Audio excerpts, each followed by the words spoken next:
Omar Sy encore et toujours dans les bides cinématographiques, que ce soit des films français, que ce soit comme maintenant des films américains. Dès qu'Omar Sy est à l'affiche, c'est le bide ultime. Personne n'a envie d'aller voir ces films. Le type n'attire pas les foules, mais il continue. Hein. C'est au moins pour lui, il est tranquille. Il continue de prendre son fric. Il continue de tourner des films. C'est extraordinaire cette époque. On a des gens qui ne rapportent pas et on continue de les mettre à l'affiche. Mais c'est pas vrai, il y en a pour moins que ça qui ont été foutus à la benne, hein. Mais bon, pourquoi pas. Et donc, monsieur Omar Sy, qui a quitté la France pour les États-Unis, la France raciste, hein, de temps en temps il vient quand il s'agit de faire sa promotion pour nous expliquer, hein, le RN c'est pas bien tout ça, mais bon, vivre dans les États-Unis de Trump, ça a pas l'air de trop le déranger. Non, ça va. C'est extraordinaire. Trump, je rappelle, qui pour le moment est en train de mettre en place, a mis en place une politique de rémigration. Il renvoie des migrants dans leur pays. Il est d'ailleurs en train de construire une prison en plein milieu d'un marécage rempli d'alligators pour les migrants. Pour les migrants, ça ne gêne pas Omar Sy. Là, il n'y a pas de problème. Là, il peut vivre au sein d'un pays qui fait ça. Ah bah c'est sûr que pour les impôts, hein, bon, hein, on rediscutera politique ensuite, voilà. Ah ouais, non, mais vous savez, hein, le portefeuille n'a pas de parti politique. Il faut le dire. Et donc Omar Sy, hein, notre américain préféré bien sûr, a tourné dans Shadow Force, qui a pourtant bien tourné, hein. Il a été projeté dans 2170 cinémas pendant un mois, budget 40 millions de dollars, recettes 4 millions, 10 fois moins que le budget. Un mois d'exploitation, vous le savez.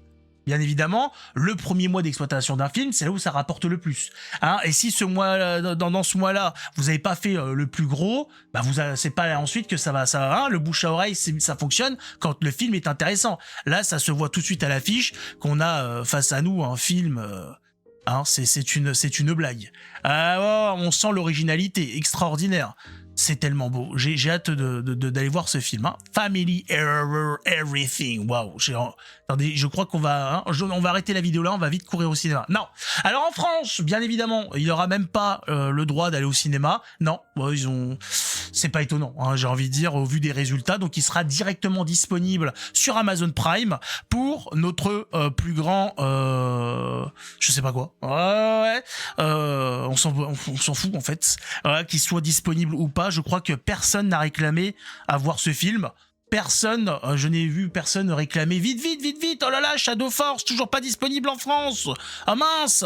Non, tout le monde s'en tape. Hein.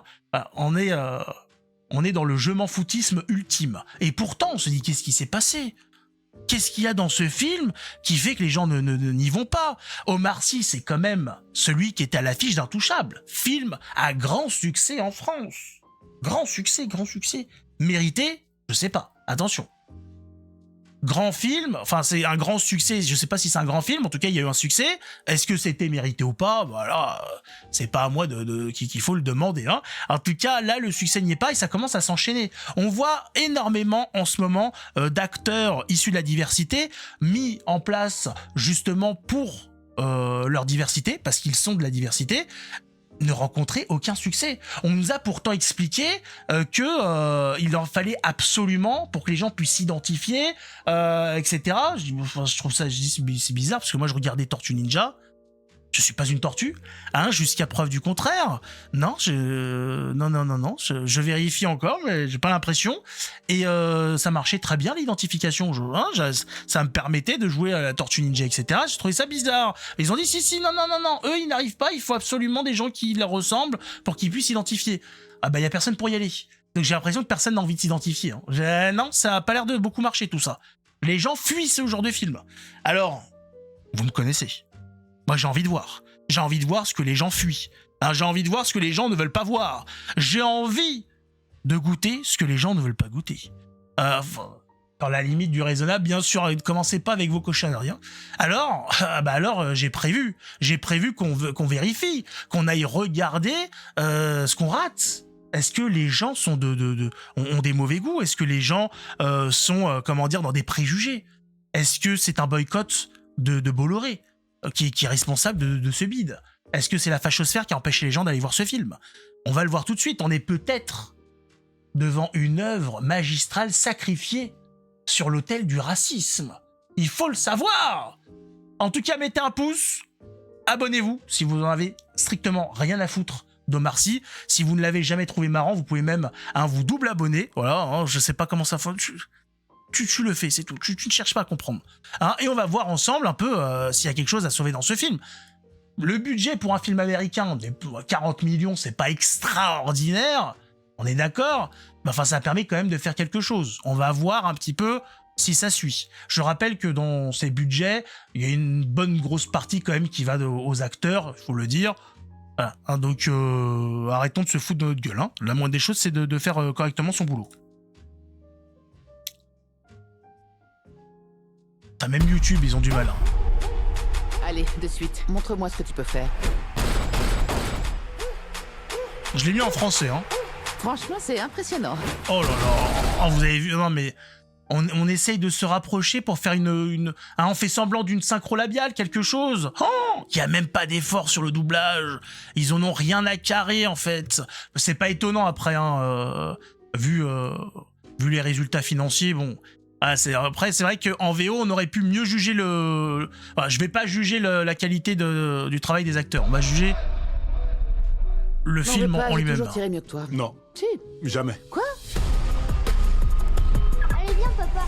Il n'y a pas d'endroit assez reculé ou de trou assez profond où je ne pourrais vous retrouver. Oh, le méchant blanc. Oui, que je me sens plutôt flatté. Vous tenez à fuir toute votre vie? Une vie qui ne tient plus qu'à un fil? Au moins, on n'a pas un couple métis, On est poursuivi.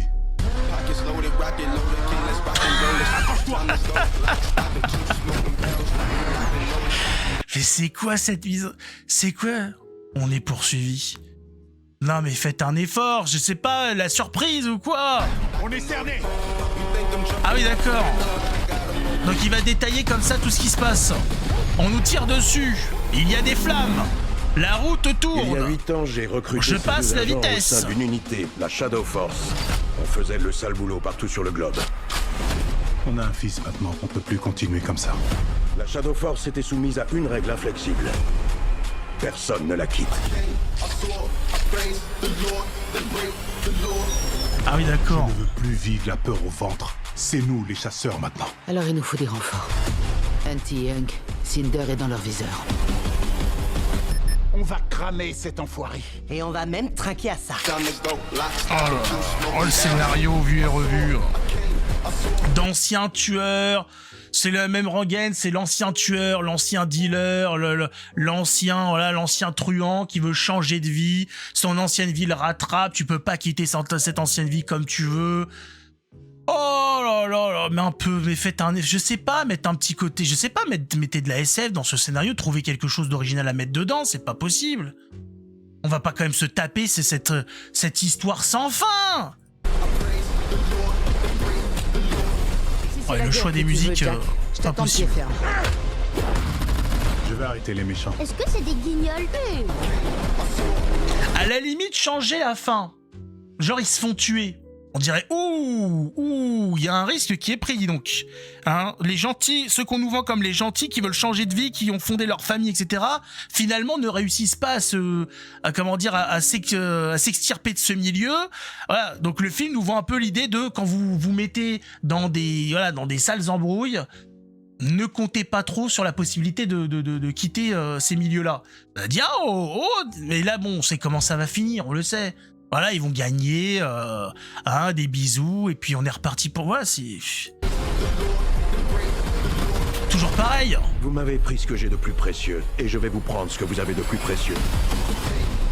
Oui, bon, mais il va pas mourir, le gamin. Pareil, c'est pareil, s'ils avaient tué le gamin, on dirait, ah oui. Je tuerais pour la protéger. Là, par exemple, là, direct, là, devant leurs yeux, ils collent 2 balles au gamin. Là, mais là, et ça se passe dans ils mettent ça dans les, je sais pas, les 15 premières minutes du film. Ah ben là, tout de suite, tu fais, oula, waouh, qu'est-ce qui va se passer? Là, ça peut être quelque chose. Mais on sait très bien. Voilà, les fils scénaristiques sont toujours les mêmes. Il me semble pas qu'il y ait, en ce moment, de grève de la part des scénaristes, je sais pas. Pas possible. Les armes, bien sûr, qui n'ont pas Il te reste quoi? de retour. J'en ai plus qu'une, tu me donnes celle de secours? Je croirais C'est pas dans une balle de Fortnite. secours. Ouais, mais bon, tu sais bien que généralement, je tire mieux que toi. Généralement. Ouais. Bien sûr. La famille avant tout. Waouh. Ouais, bon bah voilà, on a vu à peu près ce qu'il y a du film, donc voilà, c'est pas étonnant que les gens soient pas allés le voir. En fait, on avait déjà vu ce film 1000 fois. 1000 fois. Où est cette époque où on avait comme ça des trucs qui sortaient de d'on ne sait où. Parce que là, je vois, voilà, ça nous vend la diversité. Il y a eu un film qui a vendu la diversité et qui était pas mal fait. Ça me rappelle Men in Black. Mais ça, c'est sorti, ils ont dit « Waouh, mais qu'est-ce qu'ils nous sortent? C'est quoi ce truc ?» Donc on nous vend un truc d'agent secret, mais au lieu de nous faire un énième 007, Inspecteur Gadget, je sais pas quoi, un truc, voilà, et bah on nous fait un truc avec des extraterrestres, en nous expliquant que dans le monde, en fait, au sein de notre population, il y a des extraterrestres comme ça, dissimulés et tout. Je dis « Putain, mais oui, mais exactement, voilà, rajoute quelque chose !» Bah ouais, c'est ça, c'était avant. C'était avant quand les gens accédaient à des postes non pas par copinage, non pas pour remplir des quotas, mais parce qu'il y avait un talent, parce qu'ils voilà, on avait décelé en eux quelque chose. Et bon bah, on n'est pas étonné aujourd'hui que on soit devant ce genre de choses. Au niveau de la photographie, bon, c'est pas fou. En plus, bon, la qualité, la compression YouTube, vous imaginez bien, hein, ne va pas rendre comment dire, sa qualité au film. Bon, on est sur quelque chose de basique, les couleurs. Voilà, on a oui, du bleu, du orange, tout ça, voilà. De la verdure, bon, c'est pas très travaillé, quoi. Hein. On a vu des films, voilà. Franchement, ça a été tourné quand ça a pu être tourné. Mais pourquoi pas écouter, hein. De toute façon, pour 40 millions, on peut pas faire là-dessus, on peut pas faire des miracles. Là où on voit bien que c'est mauvais, c'est le scénario. Le scénario qu'on a vu et revu, c'est bon, Miami Vice, mes coups et compagnie, on veut quitter le milieu, voilà, on veut changer, on s'est mis assez d'argent de côté, on veut, voilà, non mais c'est bon. Vendez-nous autre chose, faites des imbrications de scénario, essayez de prendre des trucs par-ci par-là, ça suffit, c'est pas parce que t'as changé les acteurs que c'est bon, on va gober. Tu m'étonnes que personne n'est allé voir le film. C'était combien ? On n'a pas le nombre de spectateurs, c'est juste que ça a rapporté 4 millions de dollars. 4 millions de dollars pour un budget de 40 millions, à savoir que c'est le budget du film, donc j'imagine qu'il n'y a pas tout ce qui va être publicitaire dedans, à savoir que ça compte beaucoup. Hein. Je crois que par exemple 40 millions pour être rentable, il faut monter à 65-70 millions de dollars. Ça va piquer un petit peu. Ça pique un petit peu. Aux États-Unis, c'est pas pareil qu'en France. Hein. Quand ça bide, ils le prennent mal. Ils le prennent très mal. Je sais pas combien ils ont vendu le film en France, mais moi, franchement, j'aurais proposé qu'on me donne de l'argent avec. Hein. Bon, bah voilà, Omar Sy qui est encore boudé. On comprend pas. On nous a vendu cet homme comme étant adoré par les Français, un acteur bankable qui va sur la scène Americans. Voilà, extraordinaire. Il a réussi à faire la transition à partir outre-Atlantique. Ouais, bah, il est où le résultat? Ils sont où les films d'Omar Sy? Elle est où la grande carrière d'Omar Sy? Quand tu demandes aux gens, ils te sortent Intouchable. Et tu dis Omar Sy alors? Intouchable. Oui, mais Intouchable, ça commence à dater, y a pas... Qu'est-ce que t'as à mettre d'autre dans sa filmographie? Je sais pas, je crois que je l'ai vu dans un autre film, mais je m'en rappelle plus. Ah ouais, bah, ça a dû te marquer alors, hein. Voilà. C'est comme d'habitude, on nous vend des types simplement parce qu'ils sont issus de la diversité. Moi, je vous le dis, hein, ce truc au téléphone, là, Omar et Fred, c'était pas marrant. Hein. C'était pas... Moi, j'ai jamais compris. Il y a des gens qui se marraient, j'ai jamais rencontré quelqu'un qui a dit que c'était marrant. Mais ça avait l'air ça a duré pas mal d'années, donc je me dis, ça a dû être marrant. Mais j'ai jamais trouvé ce type-là incroyable. Sincèrement, hein, c'est pas une question de non mais t'es à droite ou quoi, non, il y a des gens issus de la diversité qui ont été marrants à un moment donné ou qui sont marrants. Il est pas marrant. Il a jamais été marrant, il a jamais été bon acteur. Voilà, dans Intouchable, il joue son rôle en fait. Hein. Ouais, il rigole. Il dit son scénario, il rigole, il sourit. C'est tout. Extraordinaire. Je comprends rien au recrutement des acteurs en France. Enfin si, c'est que ça a été industrialisé, donc ils font des écoles, ils sont sélectionnés, après il y a le copinage, beaucoup de copinage. Gros problème dans le cinéma français, le copinage. On sait très bien que c'est un fléau.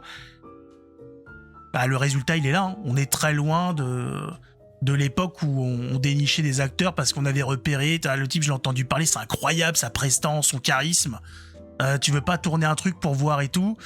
C'est fini, c'est fini. Ouais, ils ont fait une école. Tu connais un tel? Oui, bon bah écoute, allez, vas-y, on va faire un essai. Ça, c'est pour les hommes. J'imagine même pas comment ça fonctionne pour les femmes dans le milieu du cinéma ou de la musique, etc. Ça doit être quelque chose. Hein. Quand on voit les affaires qui ressortent, c'est exceptionnel. En tout cas, mettez un pouce et abonnez-vous si vous aussi vous avez autre chose à foutre que de regarder cette atrocité. Et on se retrouve la prochaine fois pour suivre un peu l'évolution du cinéma français qui continue de s'enfoncer. Alors là, c'est pas français. Hein, là, c'est un acteur français dans un film américain. Mais voilà, on est un petit peu dedans. Continuons de regarder nos grands talents s'exporter pour continuer à foutre leur merde un petit peu dans le monde. Comme quoi, là, on pourra pas accuser le Rassemblement National ou Bolloré. Je crois pas que Bolloré ait la puissance d'influencer les Américains sur leur choix de film au cinéma. Je crois pas. Hein, ça serait lui prêter beaucoup de force, hein, beaucoup d'influence. À gauche, ils sont prêts à tout. Ils sont prêts à tout. Dans tous les cas, on se retrouve la prochaine fois. Prenez soin de vous et continuez à regarder de bons films et abstenez-vous. Hein, évitez de regarder ces atrocités. On a autre chose à faire de nos vies. Il faut le dire. Allez, à la prochaine et prenez soin de vous.